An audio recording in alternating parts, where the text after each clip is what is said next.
Hi ರೀ, ಎಲ್ಲರಿಗೂ ನಮಸ್ಕಾರ ರೀ. ನಾನು ಸಿರಿ ಅಂತ ರೀ.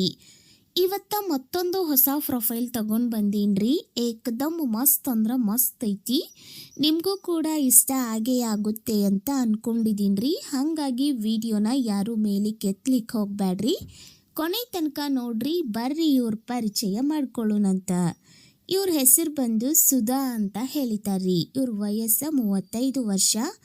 ಇವ್ರ ಊರು ಬಾಗಲಕೋಟೆ ಅಂತ ಹೇಳಿತಾರ್ರಿ. ಇವ್ರ ವರ್ಕ್ ಬಂದು ಬ್ಯೂಟಿಷಿಯನ್ ಆಗಿ ವರ್ಕ್ ಮಾಡ್ತೀನಿ ಅಂತ ಹೇಳಿತಾರ್ರಿ. ಗಂಡನ ಕೆಲಸ ಬಂದು IT ಕೆಲಸ ಇದೆ ಅಂತ ಹೇಳಿತಾರ್ರಿ. ಇವ್ರ ಬಯಕೆ ಬಂದು ಗೆಳೆತನ ಬೇಕು ಅಂತ ಹೇಳಿದಾರ್ರಿ. ಇವ್ರ ತೂತು ರಬ್ಬರ್ ಥರ ಟೈಟ್ ಇದೆ ಅಂತ ಮಾಹಿತಿಯನ್ನು ಕೊಟ್ಟಿದ್ದಾರ್ರಿ. ಇವ್ರ ಸಮಸ್ಯೆ ಬಂದು ಗಂಡನ ಕೈಯಲ್ಲಿ ಚಪಾತಿಗೆ ಸುಖ ಕೊಡಲು ಆಗುತ್ತಿಲ್ಲ ಅಂತ ಹೇಳ್ಕೊಂಡಿದ್ದಾರ್ರಿ. ನೋಡ್ರಿ, ಇದು ಇಷ್ಟು ಸುಧಾ ಅವರ ಪ್ರೊಫೈಲ್ ಆಗೈತ್ರಿ. ಸುಧಾ ಅವರು ಇತ್ತೀಚೆಗೆ ನಿರ್ಧಾರ ತೆಗೆದುಕೊಂಡಿದ್ದೇನೆ ಅಂತ ಹೇಳಿದ್ದಾರೆ. ಯಾವೆಲ್ಲ ನಿರ್ಧಾರ ಅಂತ ನೋಡೋಣ ಬರ್ರಿ. ತುಂಬ ಬೇಗ ಮದುವೆ ಆಗಿದ್ದರಿಂದ ಸುಖದ ಬಗ್ಗೆ ಹೆಚ್ಚು ಆಸಕ್ತಿ ಇತ್ತು. ಮೊದಲಿನ ದಿನಗಳಲ್ಲಿ ಚೆನ್ನಾಗಿ ಹಟ್ಟಿದ್ದಾನೆ. ಆದರೆ ಇನ್ನೂವರೆಗೂ ಒಂದು ಮಗು ಕೂಡ ಆಗಿಲ್ಲ. ಮಕ್ಕಳಿಲ್ಲದ ಜೀವನ ಒಂದೊಂದು ಸಾರಿ ಬೇಡ ಅನಿಸುತ್ತೆ. ಆದರೆ ಮುಂದೆ ಆಗಬಹುದು ಅಂತ ಕಾಯ್ತಾ ಇದ್ದೇನೆ.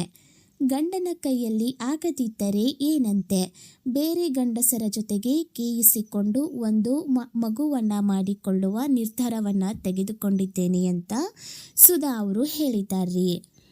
ಸುಧಾ ಅವರ ಆಸ್ತಿಯ ವಿವರ ಎಷ್ಟಿದೆ ಅಂತ ನೋಡೋಣ ಬರ್ರಿ.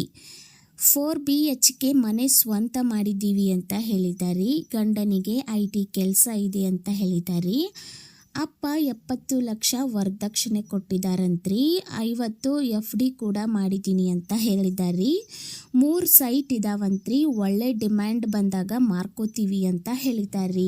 ನೋಡ್ರಿ, ಇದು ಇಷ್ಟು ಸುಧಾ ಅವರ ಪ್ರೊಫೈಲ್ ಆಗೈತಿ. ನಿಮ್ಗೇನಾದರೂ ಸುಧಾ ಅವರು ಇಷ್ಟ ಆದರೆ ಕಮೆಂಟ್ ಬಾಕ್ಸ್ ಒಳಗೆ ನಿಮ್ಮ ಬಯೋಡೇಟಾ, ನಿಮ್ಮ ನಂಬರನ್ನು ಶೇರ್ ಮಾಡಿರಿ.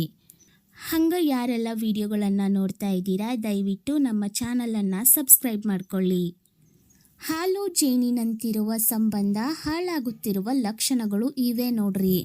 ಜೊತೆ ಇರುವ ಅವಕಾಶಗಳು ಕಡಿಮೆಯಾಗುವುದು, ಸಂಬಂಧ ಮುಂದುವರಿಸುವ ಆಸಕ್ತಿ ಕಡಿಮೆಯಾಗುವುದು, ಅತಿ ಮುಖ್ಯವಲ್ಲದ ಸಂಗತಿಗಳು ಮುಖ್ಯವಾಗತೊಡಗುತ್ತವೆ, ತಟ್ಟನೆ ಪ್ರಕಟವಾಗುವ ವಿಶ್ವಾಸಭಂಗ, ನಿಮ್ಮ ಸಂಗಾತಿಯೊಡನೆ ಮನಬಿಚ್ಚಿ ಮಾತನಾಡಲು ಭಯವಾಗುತ್ತದೆ, ವಿಶ್ವಾಸ ಕಡಿಮೆಯಾಗುತ್ತದೆ. ಈ ಇಷ್ಟು ಅಂಶಗಳು ಹಾಲು ಜೇನಿನಂತಿರುವ ಸಂಬಂಧ ಹಾಳಾಗಲಿಕ್ಕೆ ಕಾರಣಗಳು ಆಗ್ತಾವ್ರಿ.